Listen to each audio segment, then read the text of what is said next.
안녕하십니까. 오늘도 이른 아침에 이렇게 참석해 주셔서 대단히 감사합니다. 그러면은 오늘 조찬회를 시작하도록 하겠습니다. Well, good morning, ladies and gentlemen. Thank you very much for joining us this morning for this very special lecture. I am very sure everyone is very much interested in the global economy next year and beyond, because the Korean economy is not doing very well, or at least we're not very satisfied with the current performance, and so we are keenly interested in how global economy will play out next year and beyond, and how it will affect the Korean economy. So we are very fortunate to have Professor Danny Leipziger with us this morning. I believe he is one of the most distinguished economists in the world, in the U.S. in particular, devoting his most research and consultation efforts in the field of global issues, particularly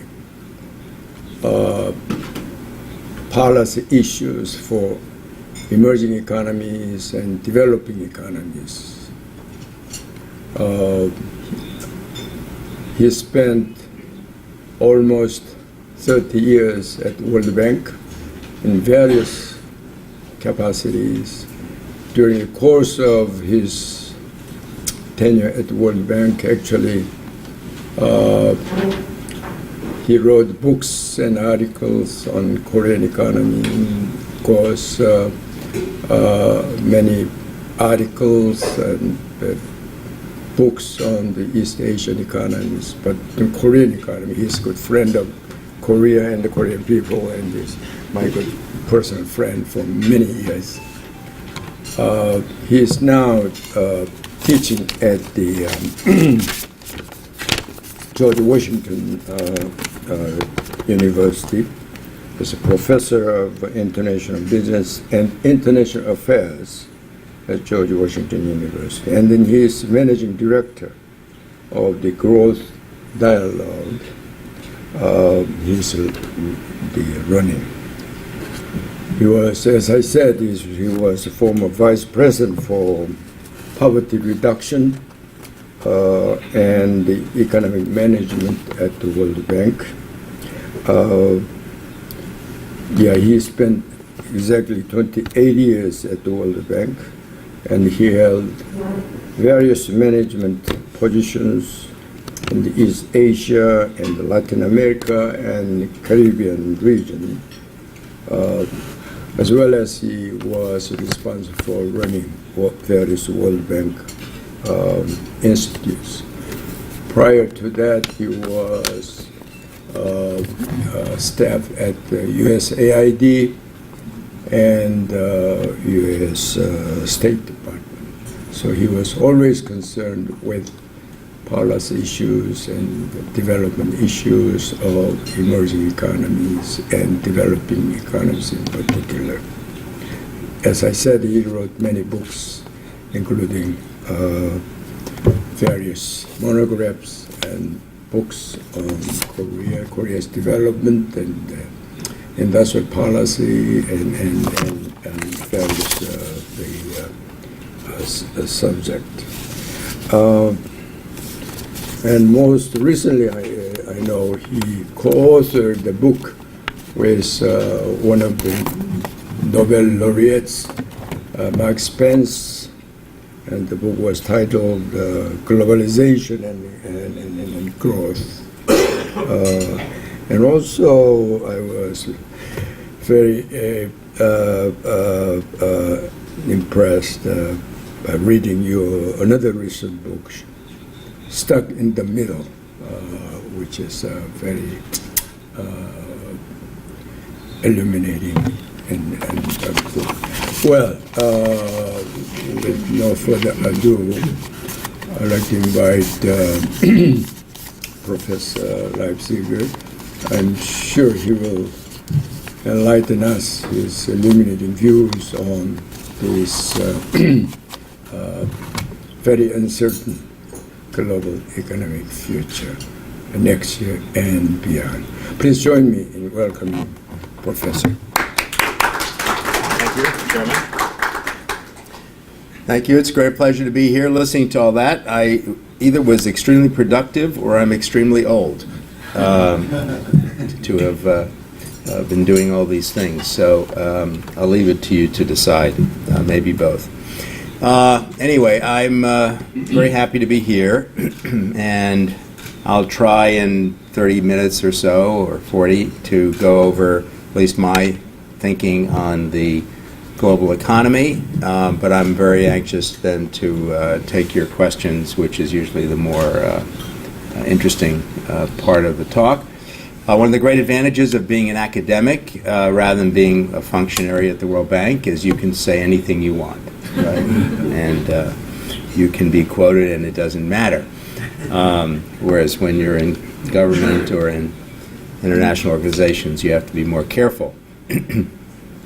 Okay, so I'm going to try to cover very quickly 3 or 4 slides on each of these topics that you'll see up on the board. I'm going to go through the global situation as I see it, go through some major markets, talk a bit more perhaps about emerging markets because I think that might be of help to Korea because you're in a position where you want to diversify your trade and find new opportunities, so that might be interesting. And then I'll end off with some observations that are more general. So basically, if you look at the IMF's World Economic Outlook, you would have seen that between 2010 and 2017, every revision to the IMF's global outlook prospects were negative. The global economy was underperforming for a long time after the Great Recession, and all the adjustments in the graphs, you would say, you know, projection, and then you'd see the actual, the little dots would be less. And this was a reflection of the fact that there were large output gaps in many economies, that despite the fact that companies were very liquid, they were not investing, and that there was great uncertainty. So come 2017 and the beginning of 2018, the IMF finally was able to put forward a more positive forecast, at least until last week, in which they said the global economy could grow potentially at close to 4%. The World Bank's a little bit less optimistic, or was a little bit less optimistic. But of course they always talk in IMF speak about the downside risks, right? And the downside risks always seem to offset the upside risks. We have to add to this that Christine Lagarde just announced prior to the annual meetings in Bali later next week that the IMF was actually reducing its forecast, mostly because of heightened uncertainty having to do with trade. Okay, so the global outlook finally looked better, 2017, 18, and on, but we have these new exogenous or hard to predict shocks. So we're in a world of much greater uncertainty than before, right? Tighter financial conditions. I'll talk about the story of the U.S., but if global financial conditions tighten, it has implications for portfolios and for countries that have borrowed, particularly in hard currencies, and it has implications for the flows of capital. Okay, so that's an uncertainty. Those that are most likely affected, as it says up there, are the emerging market economies that have high leverage, fixed exchange rates, or have borrowed a great deal. We have greater uncertainty, obviously, around trade, right? And not only in the short term, but also what it means for countries' national policies, because when the number one and number two economies in the world get into a trade war, and there are spillover effects on others, if you're the policymaker of country X, you might begin to wonder whether or not this open trading system, that led to fantastic growth and development in East Asia and Korea and everywhere, is going to persist. Or are we in a new world? And if we're in a new world, what does that mean for domestic policy? The other uncertainty actually is China itself. And I think China is, as I'll tell you in a few minutes, walking a tightrope between trying to curtail some excesses in the financial system and trying to maintain growth, because that's what President Xi wants. So I wouldn't want to be Yi Gang, the head of the People's Bank of China, because he's caught between a rock and a hard place, and he's going to have to try to navigate. Okay, so if we look at what's been happening, one of the big phenomena of the last few years, or certainly since the Great Recession, has been that trade has not been growing at the same pace as it had before. So if you look between 2000 and 2009, growth of trade was roughly double growth of global GDP. Now they're more or less neck and neck. So trade is no longer expanding more rapidly. So the graph on the left just looks at trade growth, and as you can see, we're talking about 4%, which is roughly the IMF's projection for growth. So we're down to that. Investment, despite the fact that we had interest rates that were at levels that were lower than we had seen in many, many years, real investment, plant and equipment investment, has not taken advantage of these record low interest rates. And one can ask why.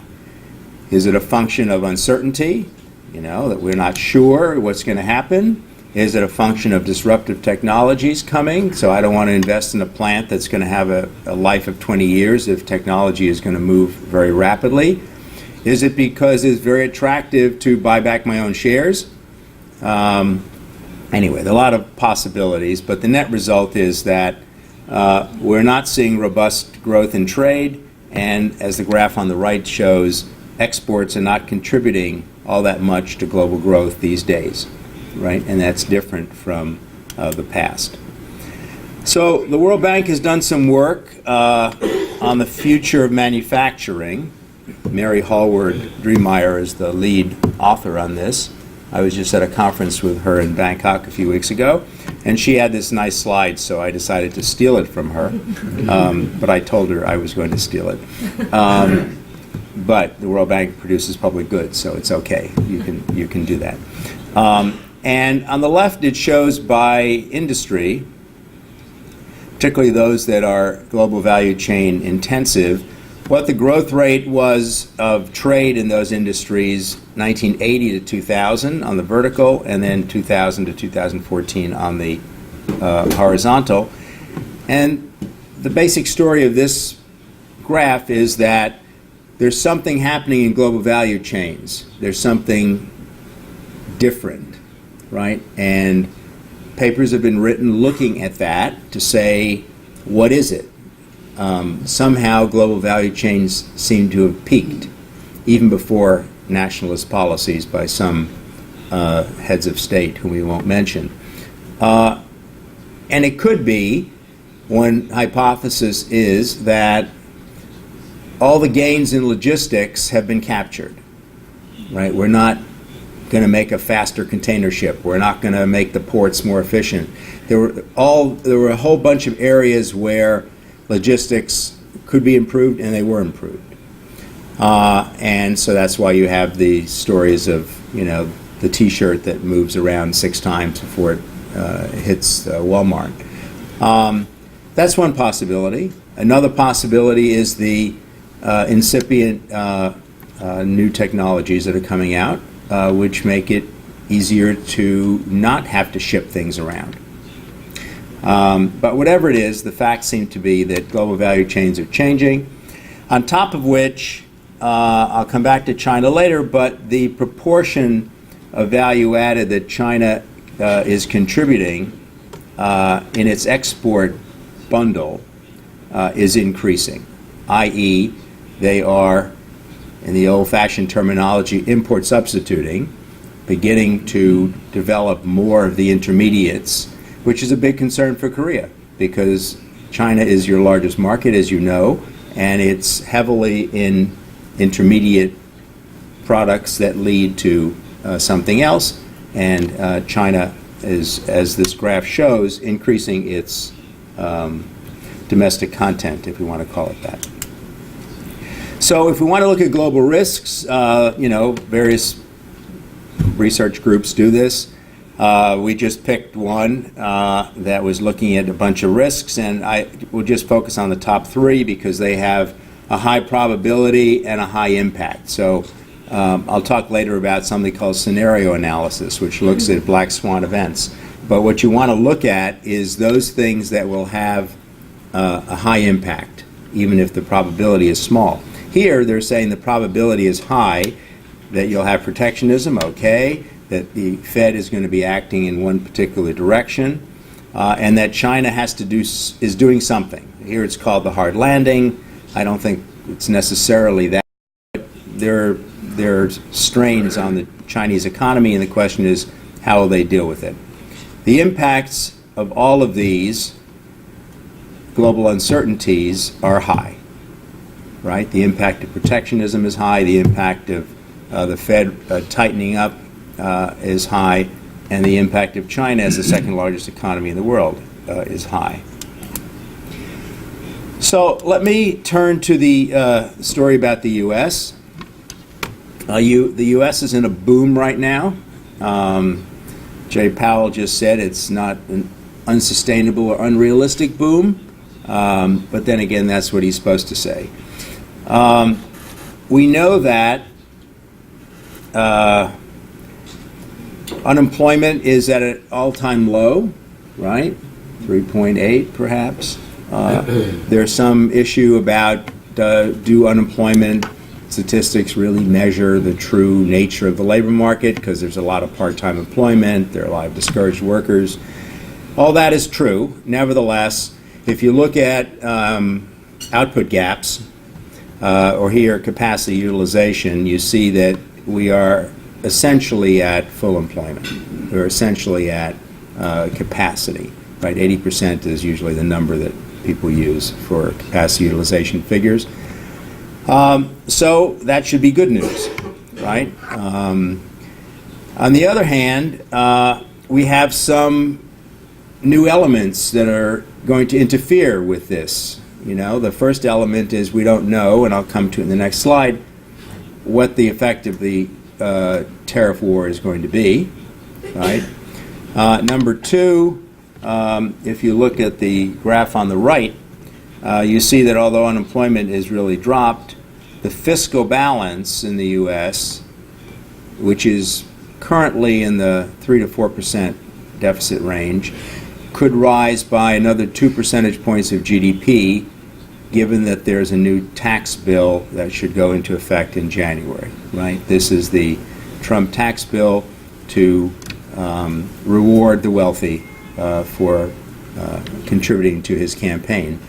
It is dressed up to look like it's going to benefit a lot of people, but all the analyses by independent analysts from Brookings, the Urban Institute, the tax centers, show that for the majority of Americans, there is no benefit, only if you're in the top 1% or even closer to that.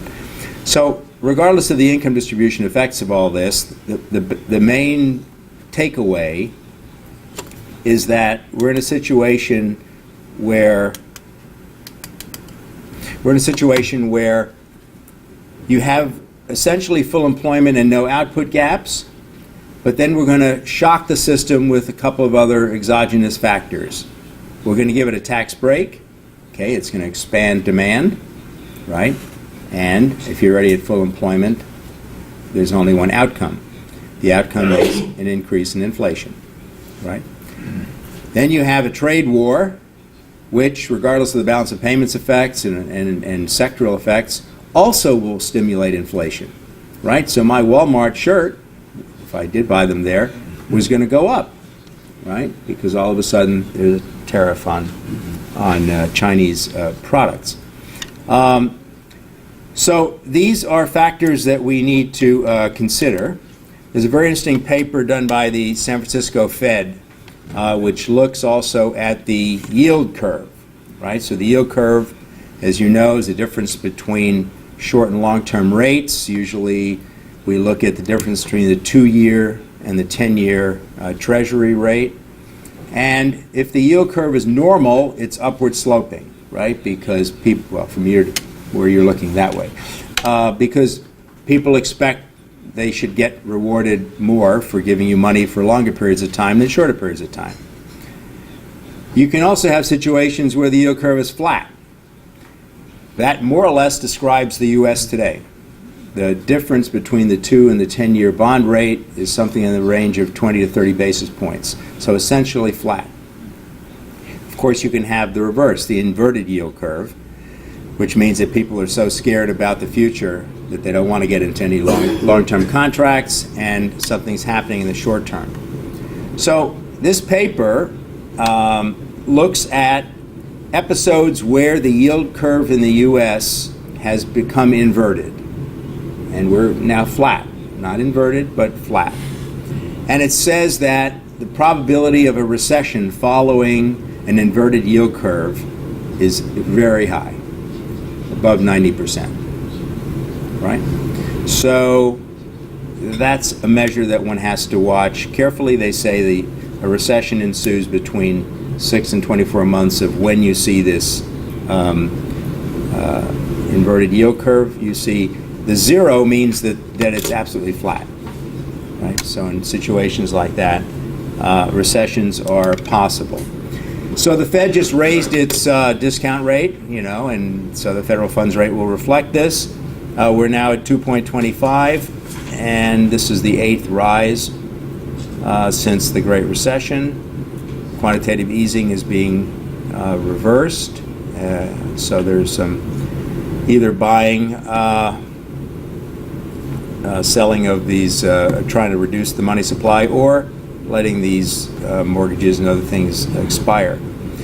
This graph shows you the voting of the members of the Federal Open Markets Committee, and it's very transparent.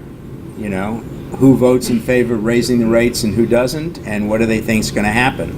And the betting is that in 2019, the majority of Fed governors see interest rates continuing to be ratcheted up, maybe 3 times further in 2019. The consensus rate, the consensus discount rate, the rate at which the Fed lends to banks, is between 3 and 4%, right? And each dot is a governor. So we know the direction, right? It's only a question of the rate of change, the speed, and how often and how vigorously will they tighten up, right? One of the reasons to tighten up is inflation, because the Fed has 2 obligations. It has to maintain economic activity, and it has to control inflation, right? Target rate of inflation, roughly 2%. Jay Powell at the Jackson Hole conference said that everything was fine, and inflation wasn't a big problem. But if you look at the core inflation over the summer, it was roughly 2.4%. Okay, so it was above the target rate. And if the trade war impact shows up in prices, it could be even higher. The U.S. has an advantage insofar as we're not the most open economy in terms of imports. So I'll get to that when we talk about the trade war. But so one has to look at what's happening in inflation. So think about it this way: we're at full employment, output gaps disappeared, we're more or less capacity, but we're having a tax break that's going to hit us. We're having inflation that looks higher than the target rate, and we have the potential impact of a trade war. This leads many people to think that the outlook for 2019 and particularly 2020 is not the best. Stock market, I mean, I'm not the right person to comment on that. My wife does all the investing because, even though we're both economists, she feels that I don't know enough about this field. So, but we're at an all-time high in terms of the stock market, and certain people like Robert Shiller, who wrote The Irrational Exuberance and got the Nobel Prize, are starting to talk again about a bubble. Right? Is the stock market too high? Is it being inflated by a variety of things? Okay, we'll come back to the U.S. Europe, I'll have less to say about. They finally are coming out of recession, sort of growth rates of 2%. But they too have some problems, Brexit being one of them. And EU consumer confidence, which is the graph on the bottom, which shows a marked decline in the last year or two. So the countries that you would like to see spend are not spending, i.e. Germany, the Netherlands, etc. The countries that you want to stop spending because they misspent in the past, Spain, Portugal, Greece, Italy, you don't want them to spend. So it's hard to see exactly where the growth stimulus comes from. Now, in the case of Germany, their exports to GDP is 45%. So they're very heavily dependent on what happens in the global market. So the ECB is still doing quantitative easing. At some point, they're going to have to reverse engines or be stuck with a lot of losses. And so this is an internal European problem, right? I think in one of my classes, we looked at the case of Greece on Tuesday as a case that has been mismanaged terribly from the beginning. And Greece has suffered a decline in GDP that was only seen in the Great Depression in the U.S. in 1929 to 33, a decline of 25% of GDP. On top of which, despite all the bailouts, EU bailouts, IMF involvement, although lately they've come to their senses, the debt to GDP ratio in Greece in 2010 was 120%. Today it's 220%. That's after the bailouts, after debt rescheduling, after a whole bunch of things, right?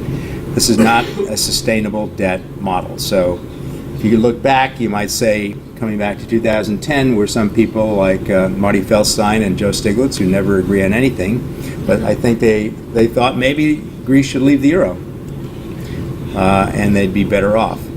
But we can talk about that. So the European uncertainties, as I mentioned, tightening of financial conditions, trade uncertainty, Brexit. Turkey, interesting case, right? Apart from your views on Mr. Erdogan, Turkey is a country that has traditionally undersaved. They save 15% and they invest 25%. How do they manage that? They borrow. Everyone's been perfectly happy to lend to Turkey. The Turks have been perfectly delighted to borrow. The only problem is, and you've seen this movie before, they borrow short-term and in dollars and euros.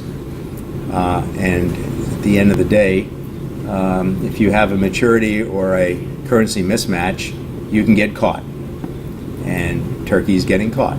right, which is why the currency has plummeted.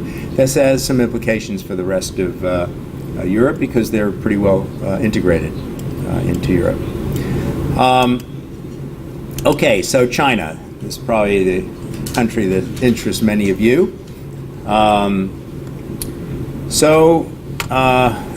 Forgetting about China's growth rate, which is going to be between 6 and 7, depending on how they manipulate the numbers.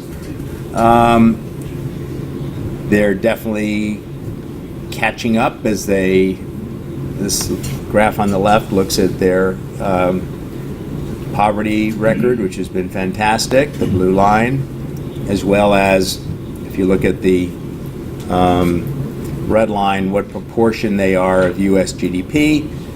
They're obviously catching up, but on per capita terms, they've got a ways to go.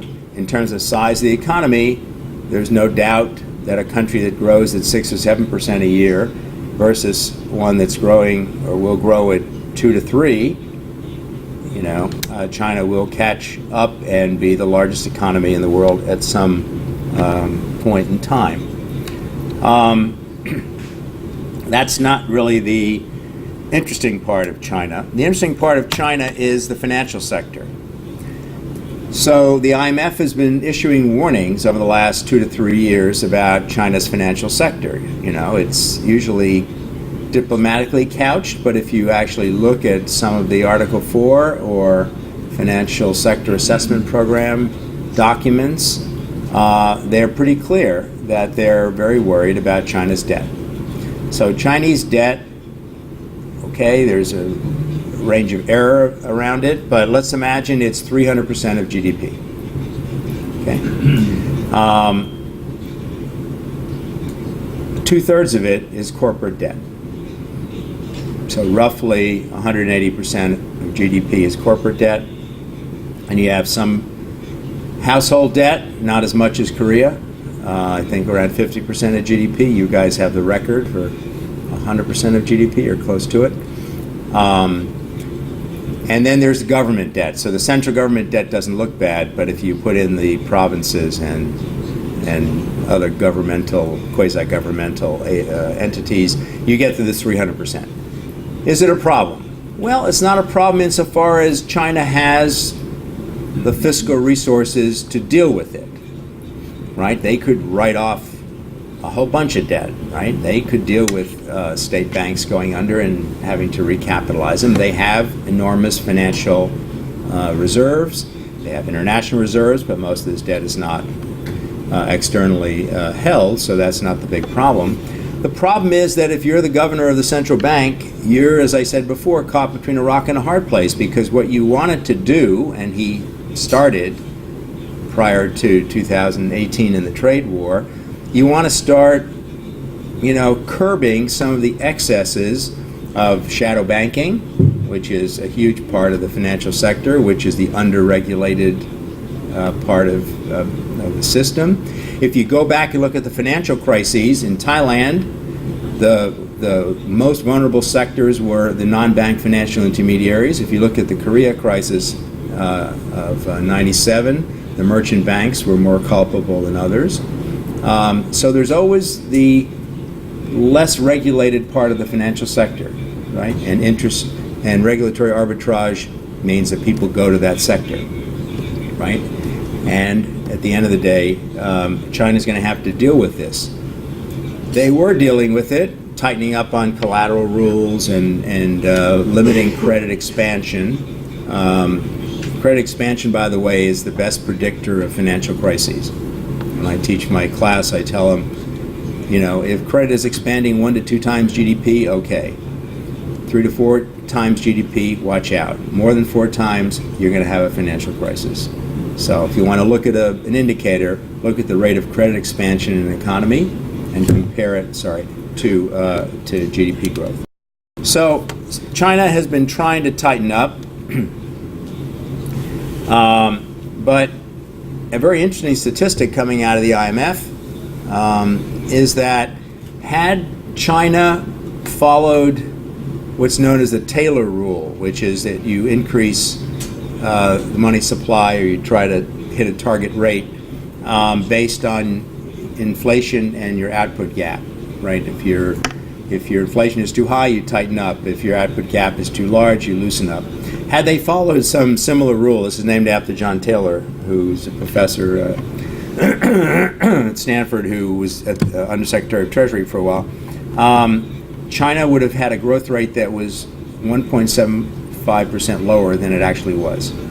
In other words, achieving the 7% target, even if it was 6.9, let's just say the 7% target, was largely on the back of expansionary monetary policy in China.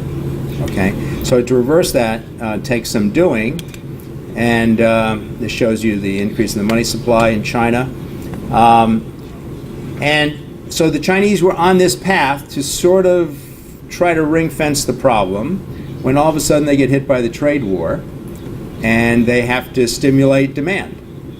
And so now they have reversed engines, and in the last 6 months, $750 billion of what they call medium-term lending to banks and others has occurred. In my way of thinking, this is quantitative easing.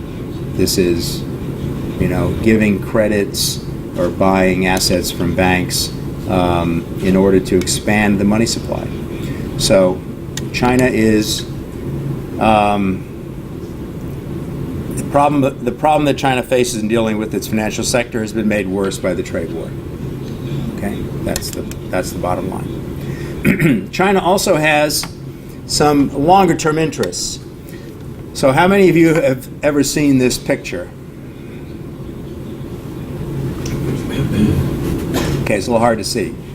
Okay, if you haven't seen this picture, I suggest you go to a website of the Mercator Institute for China Studies in Berlin, nicknamed MERICS, M-E-R-I-C-S. They have done an analysis of the Made in China 2025 report, which I think you probably have heard of.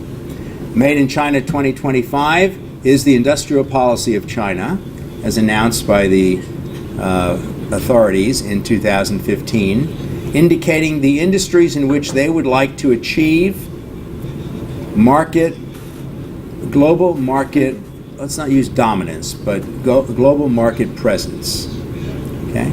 And they are robotics, automated vehicles, the new range of high-tech industries in which the Chinese want to be big players. They want to produce as many of the imports that are needed themselves, i.e. import substitution. And certain countries may be most vulnerable. Guess what? Korea, high in manufacturing, high in tech products, is the most vulnerable according to this analysis. Will China slow down their aims of 2025 as a result of the trade war, or will they accelerate them? My guess is they accelerate them, right? So this has implications for other countries. 2 years ago, the think tank that I run, called the Growth Dialogue, was hired by KIEP, one of your think tanks here, to do a big study called Economic Challenges for Korea, Megatrends and Scenario Analysis. Sorry. This was published in 2017. You can get it from KIEP. And basically, we were looking at the Korean economy from two aspects. The first was, what are the mega trends out there that could affect Korea in the next 5 to 10 years? Okay? So we picked three, right? It's arbitrary. We picked deglobalization. Remember, I talked about global value chains changing. We picked disruptive technologies, and we picked increased uncertainty. Sorry.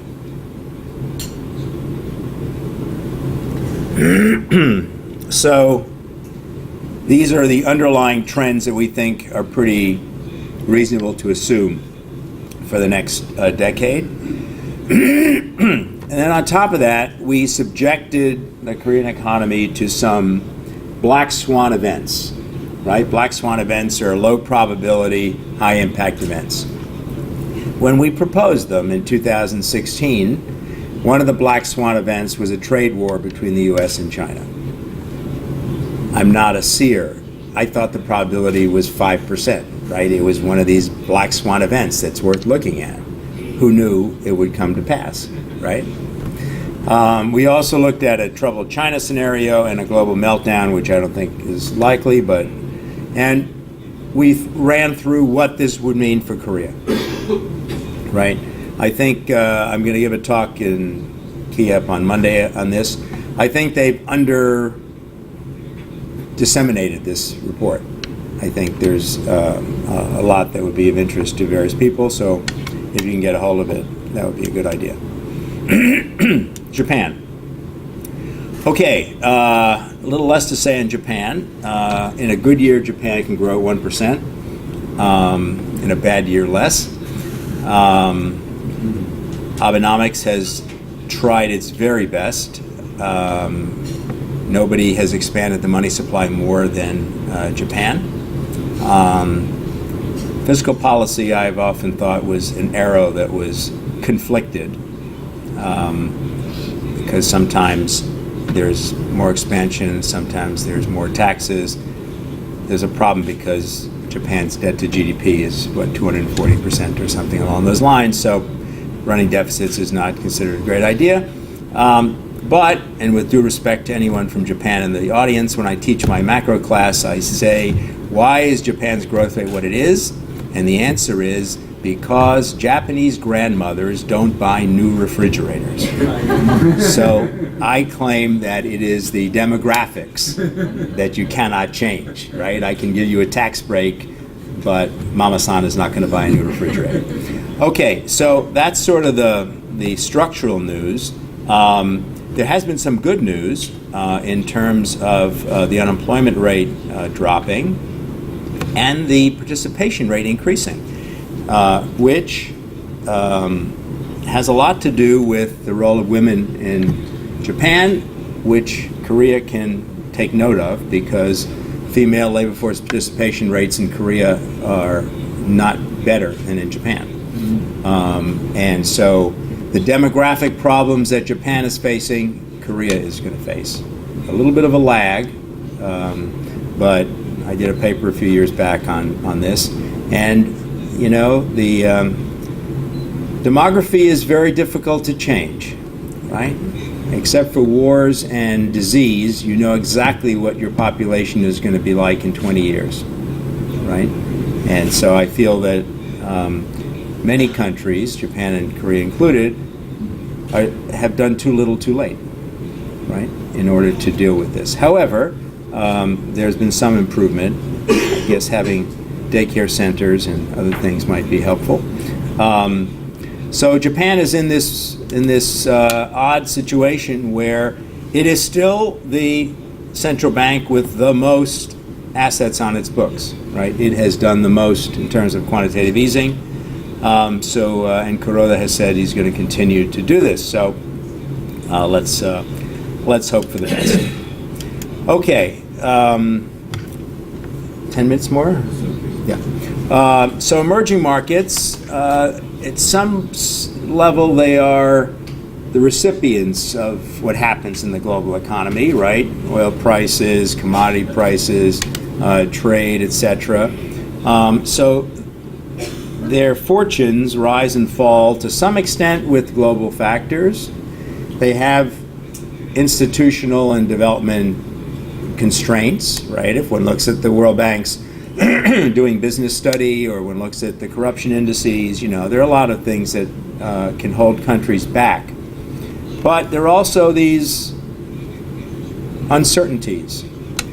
Uncertainties about oil prices, about yields in the U.S., about the value of the dollar, right? A lot of countries in good times feel that it's a good time to borrow, right? The markets love us, you know. Goldman Sachs is willing to sell anything. So they'll sell our bonds, and that'll be great. Interest rates are low.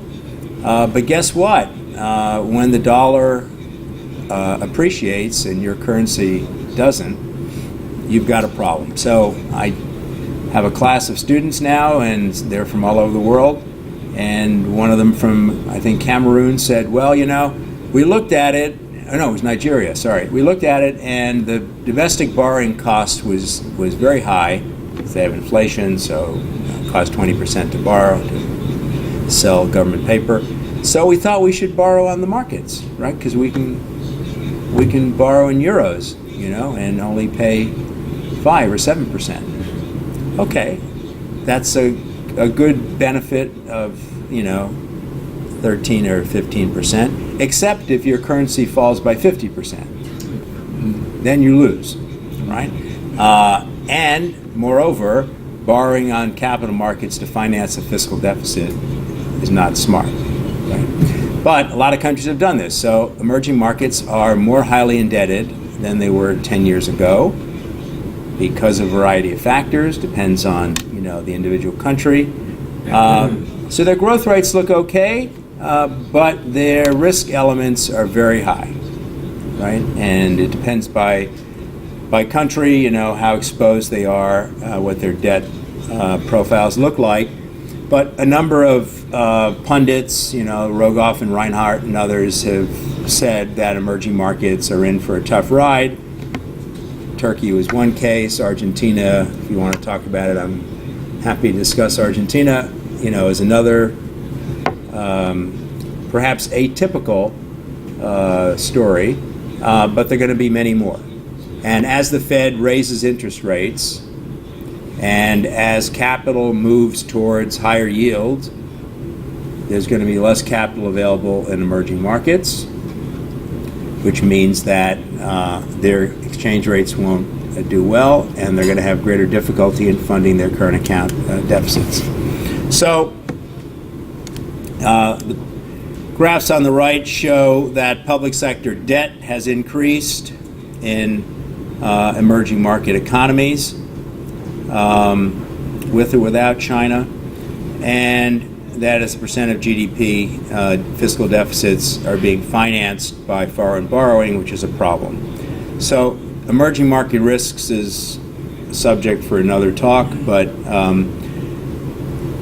suffice it to say that uncertainty in the trade area, uncertainty in terms of global growth, uncertainty in terms of interest rates and exchange rates means that emerging markets have to be more vigilant than ever.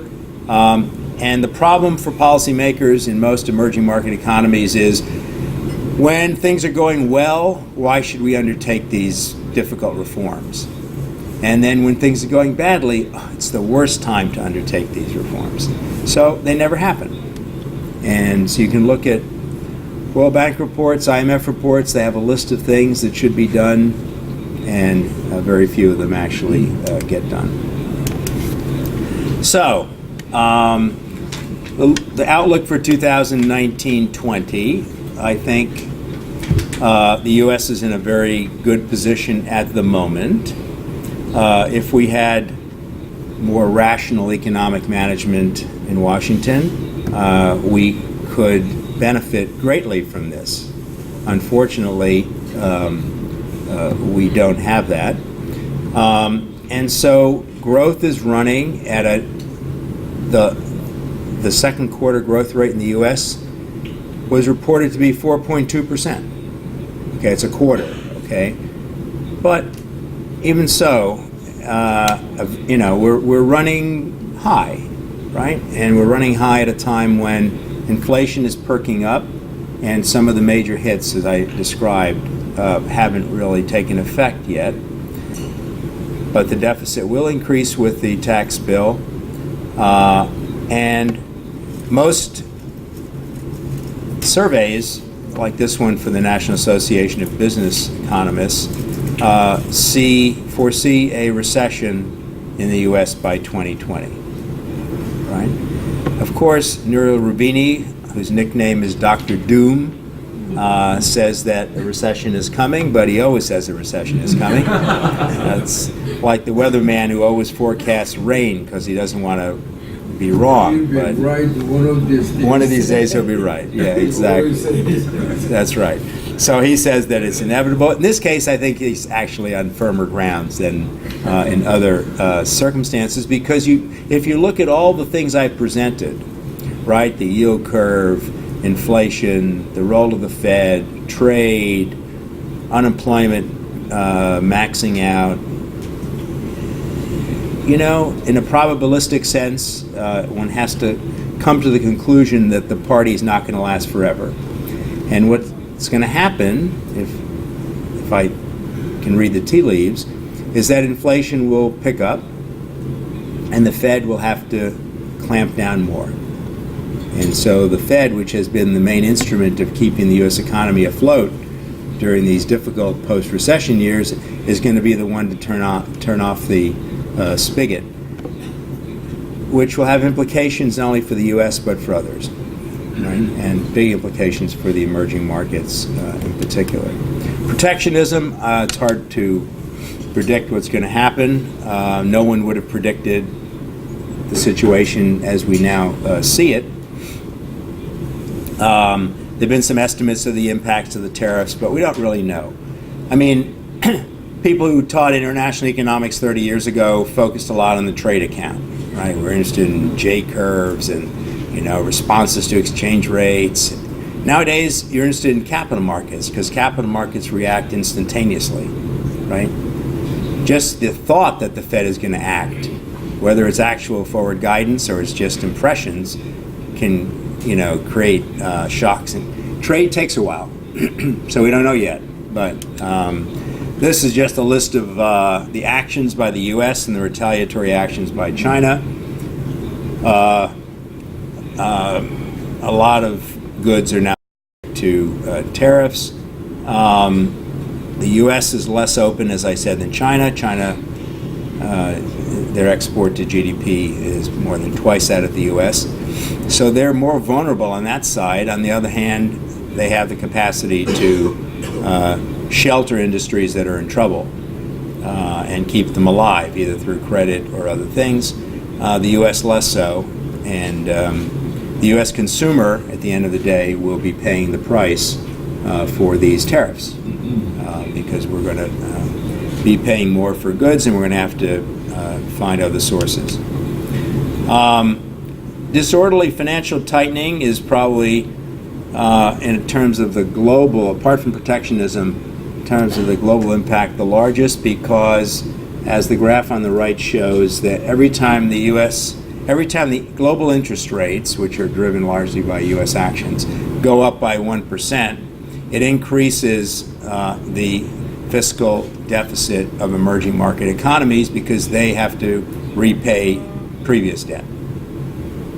So we were in a period of abnormally low interest rates. Now we're getting back to normal. Unfortunately, in that interim period, a lot of countries overborrowed. And they're going to see this in interest rates as well as differences in their exchange rates. I'm not going to talk a lot about the bigger mega trends because I want you to read the Kiev book. But McKinsey's been doing a lot of these prognostications. Of course, if you prognosticate out to 2030, you know, no one's going to check you in 2030 to see what you said in 2020, right? You can get away with a lot. So McKinsey tends to over-dramatize. They over-dramatize on the upside, the downside, you know, but they have beautiful pictures, and I'm sure they charge a lot of money. But every now and then I take one of their pictures. And so this one looks at various sectors and says that there's a 30% probability that, there's a 60% probability that 30% of the jobs in a whole bunch of industries will be automated. Okay. We know the trend, whether it's a probability of 60% or 50 or 70, who knows, whether it's going to affect each industry in the same fashion, or we can predict how it's going to affect. I guess the best profession for the future is psychiatrists and legislators. It doesn't have economists here, so I don't know what happens to them. But basically, we know disruptive technology is with us, right? You know it when you get automated AI responses on the phone. You know it when you look at robotics. Korea is very strong in robotics. Other countries as well. For countries that have aging populations, at one level you could say, well, robotics is a good thing because we need fewer people. So Japan or Korea, we're going to have an aging population, so let's use the robots, right? But the problem is these elderly people, I don't know who they are because I can't relate to them, but these elderly people are living longer, and you're going to need the fiscal resources to keep them going, and you need some economic activity to underpin that. Nevertheless, in other countries, in emerging markets, disruptive technology is going to hit them as well. And so they need to think about the fiscal capacity to deal with these changes. As I say, this is a talk for a different time. So final thoughts, last slide. I guess governments in general have allowed fiscal space to erode, right? It's an interesting statistic. I'm going off to the IMF World Bank meetings, and I'm on a panel on the East Asia report they're doing. The fiscal revenue generation in East Asia is actually not that great. I'm not talking about Korea now. We're talking about other East Asian economies. And you always point figures at Latin America. They don't collect taxes. Well, look at Cambodia. Look at Laos. Look at Myanmar. They're not collecting taxes either. So the problem with that is that as you face these pressures from disruptive technology, from aging, et cetera, you need fiscal resources. And a lot of countries are not in that position. The second observation is income inequality is getting worse. I was at a World Economic Forum Council on income inequality, and people associated with globalization, right? This was Joe Stiglitz's book of 15 years ago, which he's just reissued, on globalization and its discontents, saying that everyone doesn't gain. And economists tended to gloss it over. The gain is plus 10, the losers are minus 3, net 7. No, you have to worry about the 3 because they can elect a very faulty president if they think that trade is the reason for their decline. So income inequality is a problem. Wealth inequality even more so, right? If you look at countries, wealth inequality generates future income inequality, right? Because it limits economic opportunity for those that are not in the privileged class. And I guess this is a discussion inside Korea today. I think what we're seeing, if you remember, Danny Roderick wrote a book on capitalism called the Paradox, capitalism, what was it? Globalization Paradox, in which he put forward what he called a trilemma. So a trilemma comes from monetary economics, for those that remember back to their studies. But he used it in a different way. He said, look, countries cannot be hyper-globalizers, open to producing anywhere in the world, putting profits wherever. They can't be hyper-globalizers, pursue national economic interests, and be democratic. Basically, you can pick 2 out of 3. And actually, it's an interesting way to think about things. China is not democratic. They could do these other 2 things. The U.S. is democratic, has been a hyper-globalizer, and some would say has neglected national economic interests. It's a little too broad a characterization, but clearly there's something there. The bottom line is inequality is something that people care a lot about, and it derails government policy. Populism is a bad thing. I mean, if you look at Brazil's election coming up, right? 2 really bad choices, right? So populism is not good. Capitalism, I think, is under threat, in part by state capitalism. So enough was said about China, but China has benefited tremendously from the global system, and it has contributed some, to join the WTO for what that was worth. But it's protected services. It's been tough on intellectual property. It's been tough on foreign companies. And it has the state machinery behind it, right? Alibaba wouldn't be Alibaba without, getting credit from state banks when it was necessary. Okay. I'm not very optimistic about the G20. I think you asked about them. I think the G7, their demise was premature. They needed to have added countries. They needed to be the like-minded G12 or G15 or whatever it is, because you're never going to get agreement in the G20 with China and India and Russia. But there are a whole bunch of other countries, Korea included, that would have been perfect partners for the G7 in some intermediate grouping of the like-minded, right? And unfortunately, I don't see this happening in the G20. So what should countries do? Well, it sort of sounds like reading out of the IMF Bible, but increasing your resilience to shocks, because there are going to be more of them. Trying to get some national consensus around policies, dealing with aging, so getting ahead of the curve, doing some forward thinking, dealing with inequality and support in a situation where, because of disruptive technologies, it's no longer the case that a worker is going to be with the same company for 30 years, right? And that has two implications. The first is the company's not that interested in training this person or retraining them, because 5 years later they're going to be doing something else.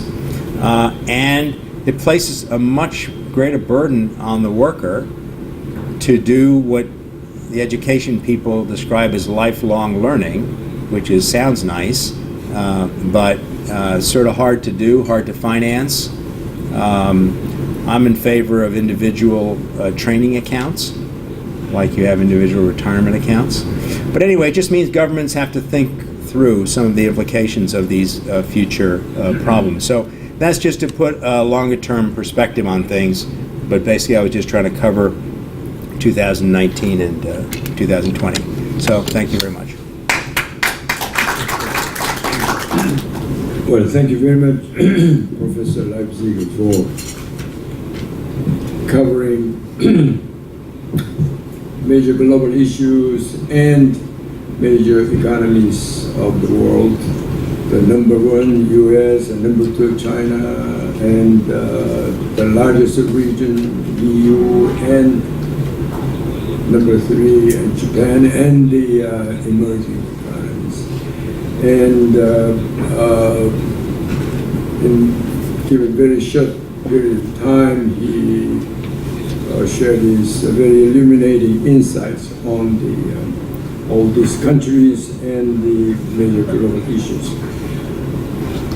The bottom line of his presentation, as he said, is very much IMF Bible-like statement, but I just hope our policymakers and the policymakers all over the world pay more attention to this IMF Bible-like statement, which I would like to emphasize it, read it again. I think it has the best path for countries is to increase their resilience to shocks, which is very relevant to Korea, to strive to creative national consensus, again, which is very relevant to today's Korea, and to find economic allies, to plan ahead for aging and to create market mechanisms and social support for dealing with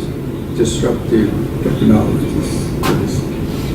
Usually described as fourth industrial revolution. I think the bottom line is really worse for policymakers and the economists to pay much attention to this. Well, with this, we don't have much time left, but as Professor said at the beginning, I'm sure he's willing to entertain any questions or comments from the floor. Now, as this, okay, let me collect 2 or 3 questions or comments. First, Dr. Lim, please.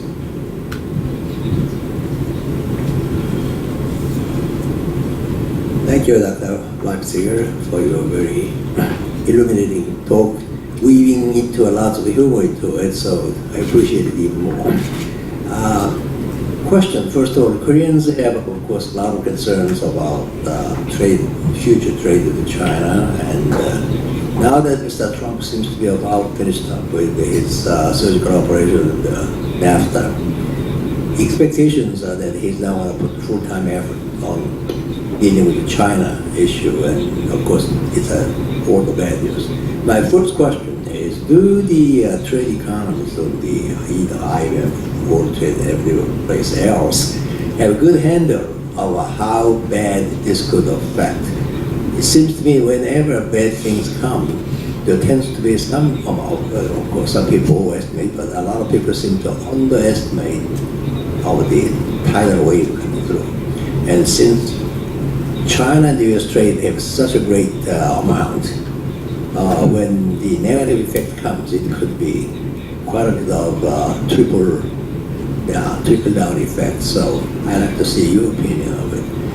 Second question is a little, I'm intrigued by Federal Reserve governors all very almost unanimous saying that next year they will continue to increase the interest rate in the face of the fact that this year's U.S. economy very much was helped by one-time effect of Trump's tax reduction, which is very serious and put a lot of capital from forward. As a result, right now, what's happened? U.S. is seeing such a growth, but most of the other economies are not, and particularly in the case of Korea. We now have a situation where the interest rate differential between U.S. and Korea has already expanded to 1.5. And if U.S. continues to raise interest, the Korea, in the meantime, really the Bank of Korea is caught in the hard place because our economy really is not in nowhere to raise the interest rate. My question is, how come Federal Reserve is so optimistic when people are seeing this good news cannot continue, and as you mentioned, yield curve even show the sign of turning negative, and people are expecting 2020 with recession. So how come the Federal Reserve is so gung-ho about raising the interest rate next year? Okay. And other? Yes, yes. Thank you, Professor. And my name is Daejong, and work from the Ministry of Finance and in charge of trade matter. And enjoy your lecture, and also thank you for the very informative and useful graph and picture, and including the last one. I think it's the pictures of Korea in autumn. Okay. And before we begin, I think if I summarize it and conclude that the outlook for the 2019 or beyond is not really the bright and sunshine, and we will have I have in the weather outlook for this week. It's not going to be good, and we have the rain and typhoon is coming over the weekend. Now, I have 2 questions about the lecture. One is about the U.S. economy, and I was just watching. There is many factors contributing the very robust and excellent record of U.S. economy. President Trump said everything happened during his administration, and he should be credited for all the outstanding record of employment and growth. And what's really behind it? And I think you should look beyond the 2 or 5 years. And if you look at the U.S. economy, who do you really think that should get credit? And if you can share with some of the the behind of the success of U.S. economy right now, can you share one or 2 points? And number 2 question is about downside risk for the 2019 and beyond. And you have mentioned the few risks, but I think also the great risk is coming from the U.S. government and Mr. Trump's risk.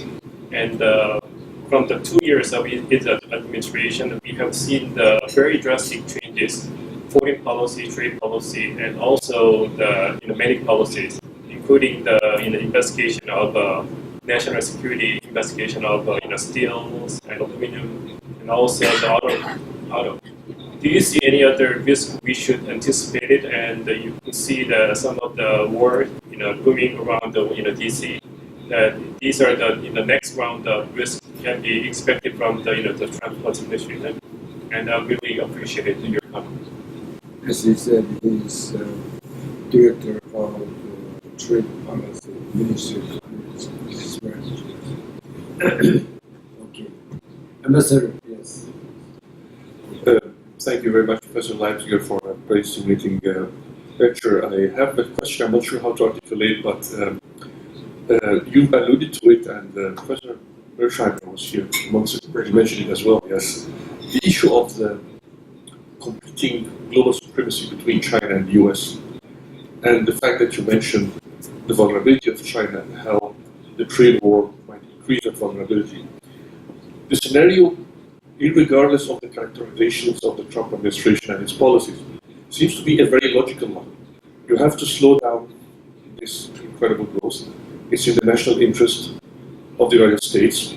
And with all the collateral damage happening globally, it seems that that's a trend that, from maybe a national security point of view, should be continued in order to slow down that growth and to achieve that. Now, having said that, if you agree with that characterization, then the trade issue is not an uncertainty. It seems like it's a fact that will remain for sure, and it's becoming more like a deliberate policy that should continue in order to achieve national security objectives. I don't know how do you agree with that analysis. Okay, I think better standing up. Okay, Dr. Kim. I think I have not seen any good studies that forecast the impact. I think the betting is that the increase in costs associated with the tariffs will be shared somehow, but depends on what industry, somewhat by the sellers, right? The Chinese still want their market, some portion by the U.S. domestic producers who can absorb some portion, and then some by the consumer, okay? So that doesn't answer your question. That's just analytically, those are the 3 people that would have to share in the burden. I think it would vary very much by industry, because if you're in a highly competitive industry, you would absorb more. If you're in a less competitive industry, you can pass it on. So, but I have not seen any good work. On the U.S.-Korea interest rate differential, well, the first thing to take into account is that the Fed has 2 objectives: maintain economic activity and control inflation. Worrying about other countries is not it's not in their charter, okay? Now you can say an enlightened head of the Fed, would think about it. Yeah, I'm sure they do plenty of analysis, but they don't worry about that, right? Other countries have to adjust, right? And they're not going to do anything differently. So why is there so much good news? I think they're just, it's too uncertain. For example, if President Trump disappeared, U.S. economic policy could be reset very easily, right? Because fundamentally, there are a lot of strengths to draw upon. At the moment, I think the Fed is trying to counteract some dysfunctionality in other parts of the economic apparatus. So it's trying to maintain confidence. We know what we're doing. We're going to take care of things. And actually, the Fed has been doing that, since the Great Recession. On the credit for the U.S. recovery, well, first of all, it's hard for me to be unbiased because you may have seen through my very diplomatic language that I'm not a fan of the current administration. I think the only thing you can say that could be associated with the administration is that it is pro-business, right? And whether it's the tax cut or it's the way they operate, I think some aspects of business have felt some additional confidence. I think largely it's a recovery that just took a long time to take hold, right? I don't think that the Obama administration did a particularly great job either, although they had political constraints about what they could do. So I don't think that, I think part of it is a natural recovery, and I think another part of it is having to do with business confidence, et cetera. The Trumpian risk more generally. So here's a weird fact, which is that during the Great Recession of 2008, 9, 10, the dollar strengthened. So the only explanation for that is that people were so worried about the global economy that they ran for the safest currency they could find.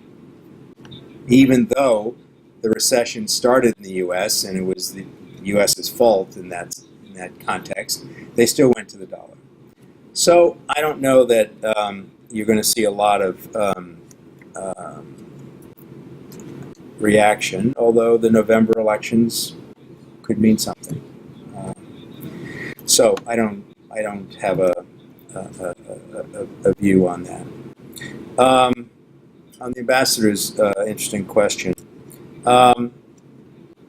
So I think there are a few factors that complicate China's actions. The fact that they're going to be the largest economy in the world is a given.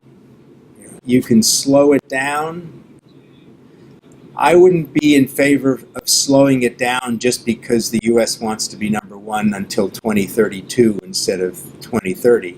I don't think that makes any sense. The question is, what instruments of policy is China using to get there in a hurry? That they'll get there is a given. If they're using unfair trade practices, if they're protecting the service sector, if they're, stealing technology, those are bad things.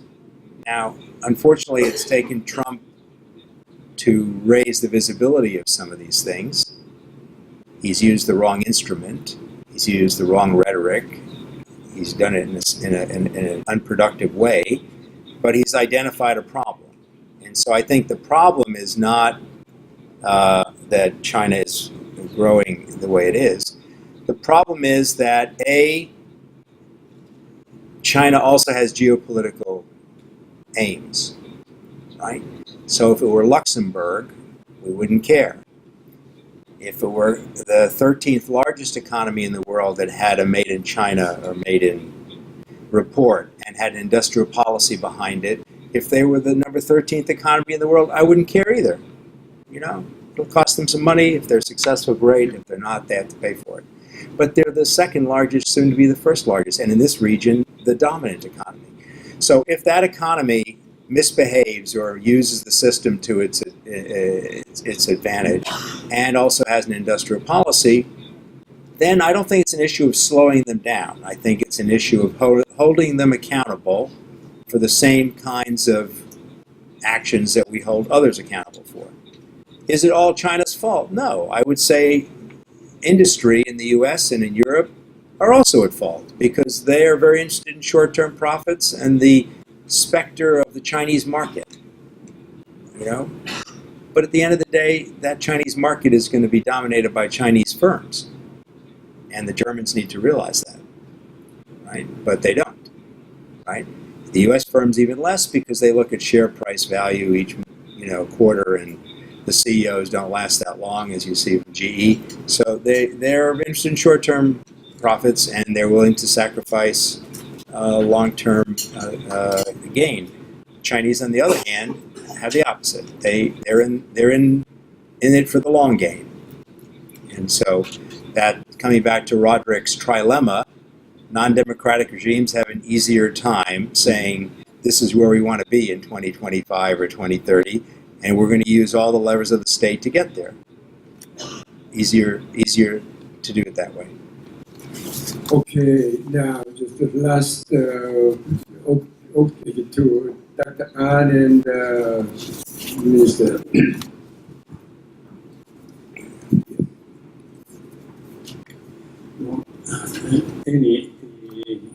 I would like to go back again and China trade war. Yeah. You think this, trade war is President Trump's policy to destabilize a global, liberal order in terms of the trading system, or just intended to push China into corner to correct their unfair trade practice, including the intellectual property theft?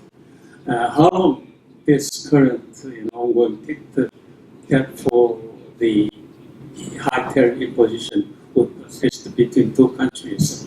Because it has enormous implication for South Korea. Slowing down, as you said, the Korean economy would be terribly affected, and now China is pushing for import substitution of a very sophisticated high-tech product, and that will, again, challenge Korea's competitiveness in the high-tech area. I think the only thing left for Korea is that semiconductor, shipbuilding, everything, all now the collapse. If Korea cannot escape from this, technology challenges, the import substitution policy of China, Korea would be in big trouble. So what is your view on this? Okay. Mr. Yun. Thank you very much for your very insightful and comprehensive review of global economy. And if my memory is correct, you wrote once about what South Korea should do to avoid the experience of long-term recession of Japanese style several years ago. And in retrospect, what is your evaluation in the past several years? Did South Korea well in terms of implementing your advice?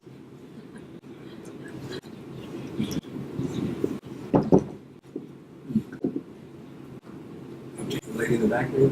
Oh, yes. Okay, he's one of the reporters. 저는 한국어 질문을 이 한국말로 yes. Just translation. 잠깐만요.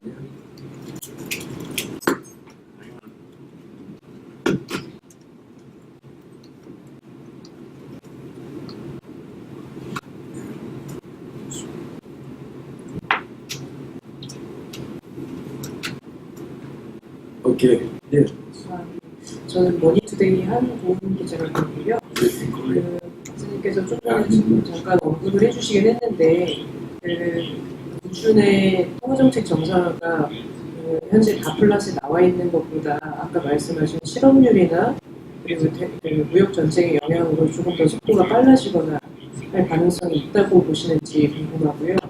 그리고 또 연준이 다른 나라의 그 상황을 고려하지는 않는다라고 하셨는데 감안하면은 현재 한국의 경제 성장 전망이 당초 예상보다 조금 낮은 상황에서 그런 대외적인 요인에 좀 더 무게를 둔 한국의 통화 정책을 전망하시는지 그런 점을 좀 여쭤보고 싶습니다.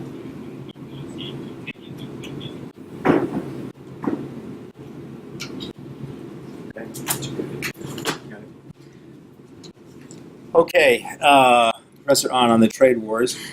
Far be it from me to figure out what is motivating President Trump, but I know at the UN he took a broad sword against globalization, but I don't think that. I think that was rhetorical. I don't think that he necessarily believes that, or that the business community, if it begins to speak out, will support that. I think it's been interesting. I've been at a few meetings where individual CEOs don't want to take him on. Even if if the tariffs are very detrimental to their business. So the only way that the business view can be heard is through, chambers of commerce, business associations, and I think they have been much quieter than they should be. And maybe after the November elections, they'll be a bit more outspoken. So I think the second option is the stronger one, which is to try to get China to behave better. There have been some academic pieces written about how the tariff war could end, right? And if you were looking at a negotiated settlement, it wouldn't be that difficult, at least conceptually, to come up with, a situation where they both stand down. But it's sort of a macho thing now, right? And Trump doesn't want to be seen to lose, and the Chinese don't want to be seen to lose. So I think mediation would be actually a good option, because I think both countries are going to lose, right? How much and who bears the burden, it's not so clear. That other countries will also lose is an externality. But, there is a negotiated solution. Now, the negotiated solution on the part of China could de facto slow them down, because they might have to ease up on some of the practices that others find difficult. But throwing tariffs on things is probably the worst, is not a good option. I'll come to yours last because it requires more thought. The Fed's actions, yes, the implication is that the current thinking of the Fed in terms of monitoring the views of the governors is that during 2019, the majority of them see increases in interest rates to put the U.S. discount or Fed funds rate in the 3 to 4% range. So that's public information. So that's what they're saying now, without having felt the worst case scenario of what could happen, right? If inflation picks up more than they imagine, or if aggregate demand increases more than they imagine because of the tax cut, or the tariffs have more of an effect, they could either do it quicker or more severely, right? But I think the 3 to 4% range is what the betting is. I don't have views on Korean monetary policy, because I learned a long time ago at the World Bank that you don't arrive in a country and the next day give an opinion about what domestic policy should be. But I think any central bank has to figure out what its objectives are, right? How sensitive is investment to whatever, a 0.5% increase in the interest rate? What's the reaction likely to be in what sectors? That's an issue. What's the impact going to be on the mortgage market in a hypothetical country? In some hypothetical countries, a lot of the interest rates and mortgages are variable, right? And if a country has a lot of debt, household debt, raising the interest rate on mortgages makes that sector more vulnerable. So that's something one has to consider. On the other hand, if interest rates diverge, capital will tend to flow out. So that has implications as well for countries. So I think the answer to your question is there are multiple objectives that a central bank in a hypothetical country has to worry about, and they have to weigh them and decide, on what's the right policy. On whether Korea ever took my advice, well, that would be a hard test to pass.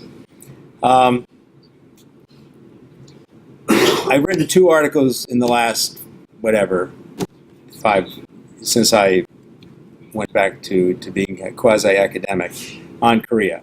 The first had to do with what you were describing, which was the Japan storyline.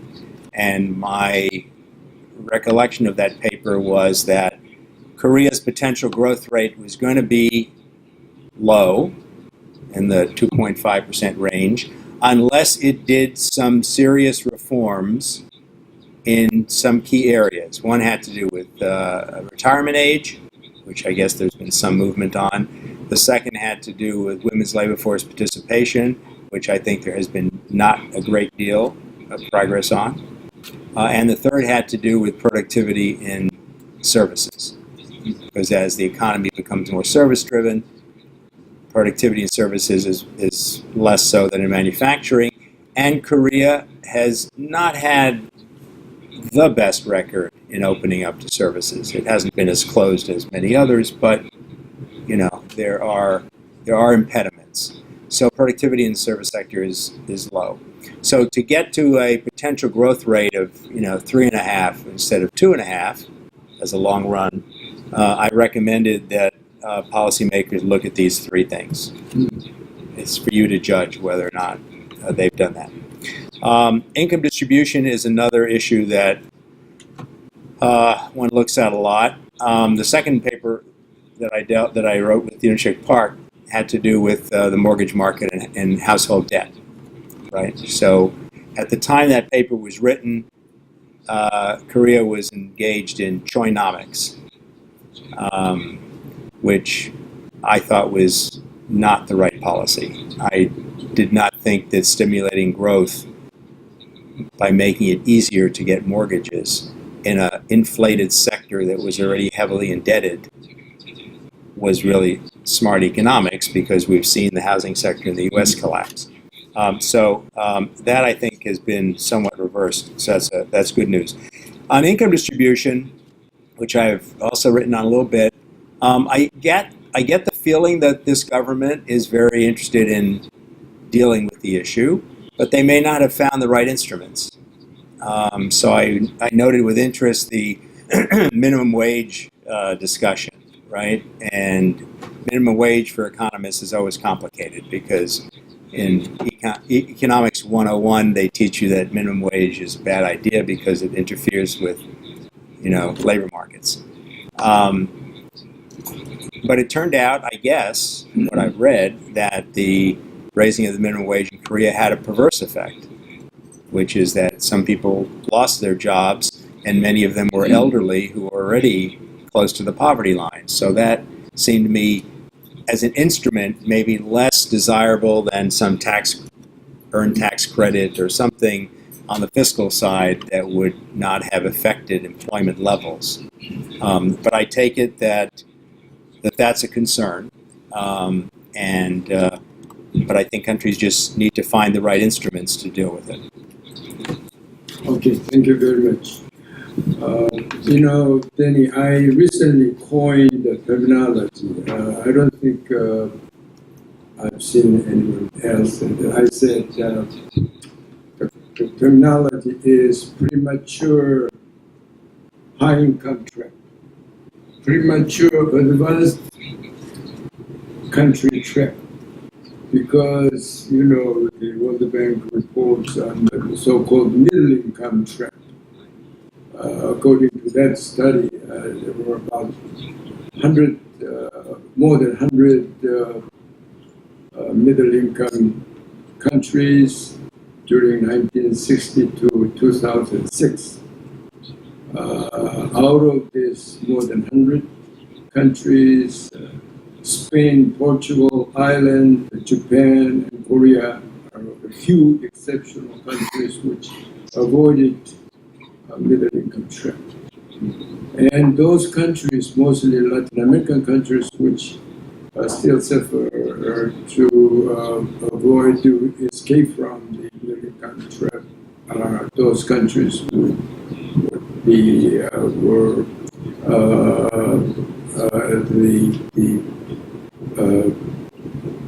adopted most so-called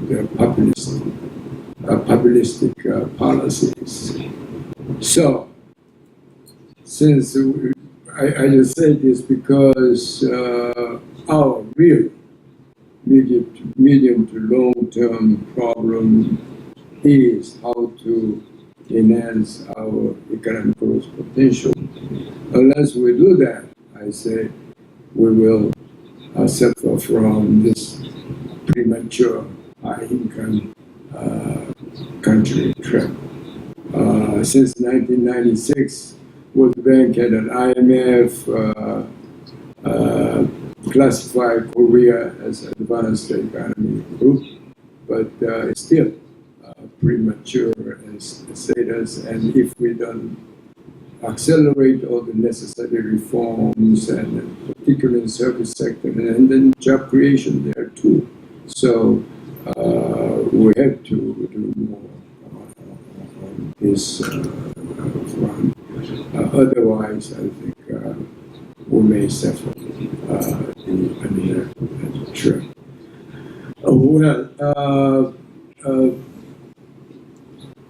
Dr. Leipziger has to go to Sejong City, and he has to give a couple of other seminars and speeches. Well, thank you very much for joining us this morning and enlightening us regarding all the global issues.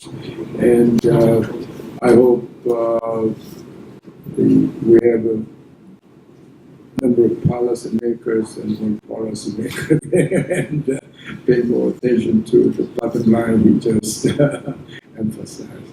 Well, with this, we should end this very productive session. Please join me in thanking